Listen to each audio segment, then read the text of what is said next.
Good afternoon, fight fans, and good morning for the guys that are listening in America. It's AC Cooper from Eastwood Boxing UK here, and I'm going to bring you some of my thoughts from Cooper's Corner. So, as always, guys, Eastwood Boxing UK is in association with ThreeKingsBoxing.com. My oh my, what a great night last night was. I'm going to do a couple of videos on my thoughts from yesterday, but it's only right I start with the WBC World Heavyweight title fight. Guys, he did it again. Deontay Wilder is still our WBC World Heavyweight Champion. Now, let me start off by saying this. If you didn't respect Deontay Wilder before last night, and if you still don't, there is something wrong with you. And I'll tell you why. Fact. He took on a Luis Ortiz that no other top heavyweight champion or contender wanted any part of. Bear in mind that Ortiz has been around for a while. Klitschko didn't want him. Fury didn't want him. AJ said no. Parker said no. Nobody wanted business with a Cuban. Period. Secondly, he showed some real heart in there, guys. He showed just what it takes to be a champion because he was badly, and I mean badly, fucked up in the 7th, and he hung on, and he came back, and he won the fight. Thirdly, his power stays with him through the whole fight, as evidenced when the fight's finish. Point in case. And lastly, even at sub 220 pounds, Wilder is still dangerous as hell. I thought he came in lighter as he knew that the fight might go longer, so he was prolonging a little bit, maybe for a bit more longevity. Apparently, he actually had an illness in camp. I wasn't aware of that until last night, but there you go, that's the reason. Yes, guys, I appreciate completely that he's still got his flaws, but at 32 and now 40 fights into his career, they are always going to be there. Pure and simple. What strikes me, actually, is how similar this fight was in some respects to AJ's fight with Vladimir Klitschko. Now, before you jump down my throat, let me explain. When I say similar, this was the gut check both men faced, and they both passed it. Yes, there are some not-so-subtle differences in that Vlad was coming off of a 2-year-long layoff, and Ortiz was an active fighter. I completely get that.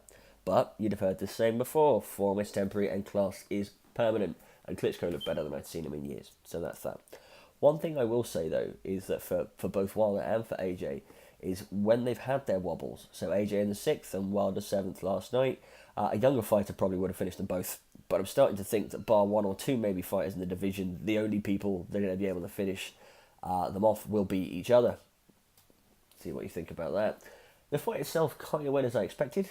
Ortiz was definitely the better boxer in there. For me, he won a lot of the early rounds, which were quite cagey. But he got well behind the jab and started working his way to the body. The third was dull as hell. And it was actually a really hard round to score. And I think that the judges, thinking about it, gave all three judges gave that round to Ortiz. But in the 4th, Wilder landed his big first right hand, and then he started to move from what was, rightly or wrongly said, a pedestrian work rate. But Ortiz stole the round again. By the 5th, Ortiz had started to get a little bit of confidence. The Cuban had started to showboat, thinking it was easy work. Boy, was he wrong. Wilder switched from sleepwalking, and he almost put on, it was almost like a mask of death, right? And he dropped Ortiz, and he seriously hurt him. To the point that Wilder had Ortiz on his bike for the entirety of the 6th round. Ortiz was clearly still showing the signs of the round previous. But in the 7th, Wilder, mine and I'm sure, hopefully millions of other people's respect, because he showed some real heart. Ortiz slammed a mother of a right hook in, and Wilder was in all kinds of trouble. So much so that the doctors took a hell of a long look at him before the 8th stands were opened. Hell of a long look. So rightly, the 8th belonged to the challenger because Wilder was looking to recover. And by the 9th, both men were looking pretty knackered. They were looking pretty fucking exhausted. But some hard rights at the bell won Wilder his first round, since the 6th round on my card. I don't know what yours said. By the 10th, Ortiz was pretty gassed. He was definitely the more worn of the two. And the counter right really messed him up, which basically set up the ending of the fight. So he's gone down, he's got back up, Wilder's tossed him to the ground again, but soon it was punches that were causing him to fall. So a left-right sent him down hard, and while he beat the count at 9, a beautiful uppercut from Wilder left him on the canvas, and that was that. Wilder had survived his baptism of fire, and Ortiz was down on the ground for a good couple of minutes. Wilder really did a number on him. Really did a number on him. So for anyone that's interested, I had Ortiz 1 round in front going into the 10th round.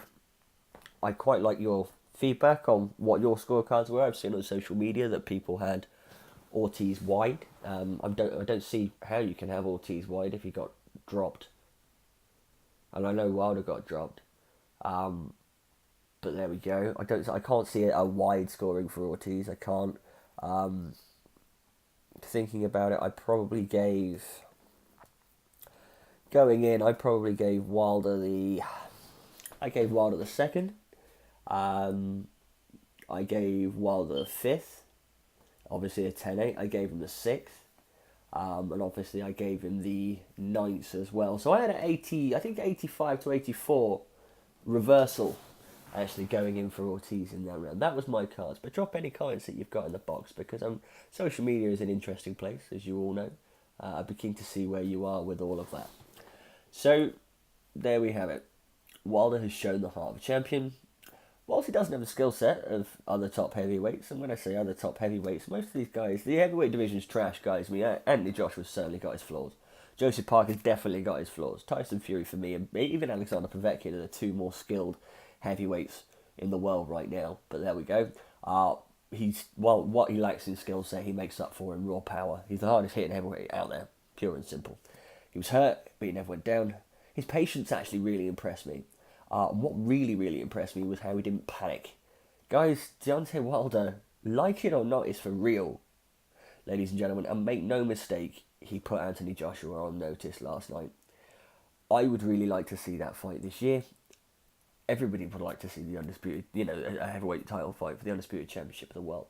But whether it's made or not, I don't know. I probably think we're going to have to wait until the middle of 2019 for that to happen. But hey, let's see what happens. Guys, thanks for listening. As always, if you like my content, do hit the subscribe button. Look out for a video later today, actually, about the rise of Dimitri Bivol, who really impressed me last night. Until then, my friends,